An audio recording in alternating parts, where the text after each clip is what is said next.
Washing and drying your hands properly is essential to protect your eyes when wearing contact lenses. Often when we wash our hands, we miss out key parts like fingertips. To ensure your hands are clean, follow these 10 steps. First, wet your hands and apply an antibacterial soap. Rub hands palm to palm. Rub the back of each hand with your fingers interlaced. Do the same palm to palm. Interlock your hands to rub the back of your fingers. Use the opposite hand to clean each thumb.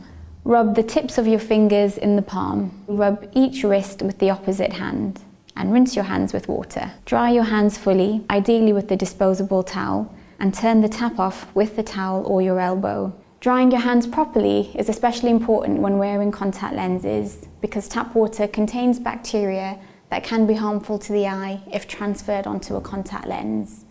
Remember that good hand washing should take at least 20 seconds plus drying.